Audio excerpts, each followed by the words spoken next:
As the COVID-19 third wave gripped the country, devastation as fatalities rise rapidly.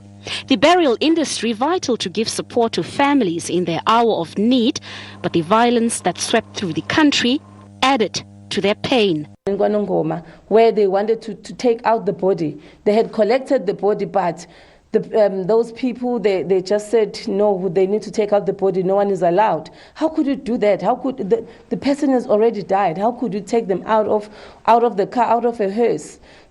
As the violence intensified, many funeral parlours felt the impact.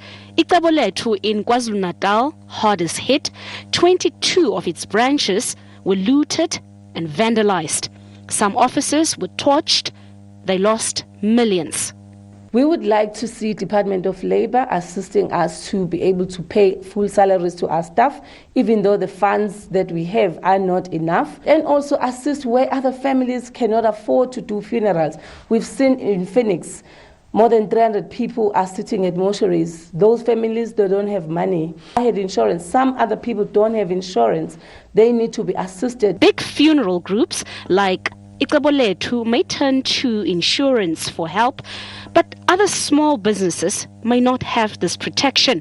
The Funeral Federation of South Africa says many of these businesses were already buckling under pressure of COVID-19 fatalities, and the unrest caused them to suffer a double blow. There's members whose shops have been gutted. In KZN, there's members whose shops have been looted, have been gutted. Stock has been stolen.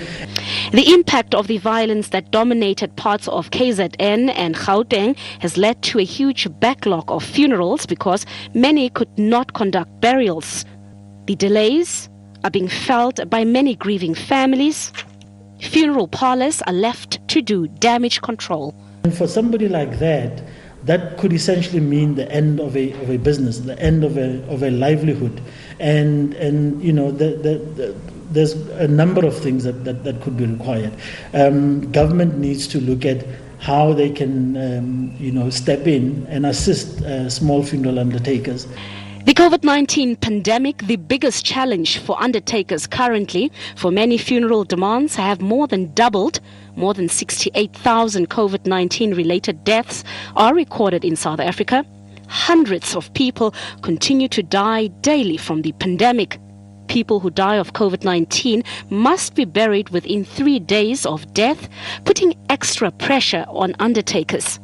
In the COVID environment, we have to bury the person within 3 to 5 days. And we make arrangements in that fashion. Now, you have the first challenge where the Home Affairs Office is closed and you can't do registration of death and you can't get a death certificate. That means if you're not able to provide that family with a death certificate, they're not able to claim the insurances that they can, have the resources to be able to do the funeral. Although the capital city had minor impact, funeral services based here are also feeling the pinch.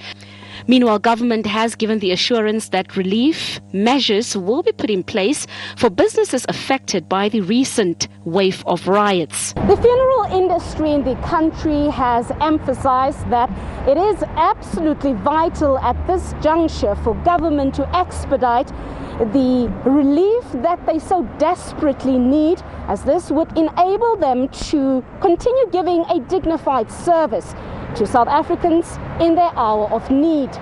Patricia Fasagi, SABC News in Pretoria.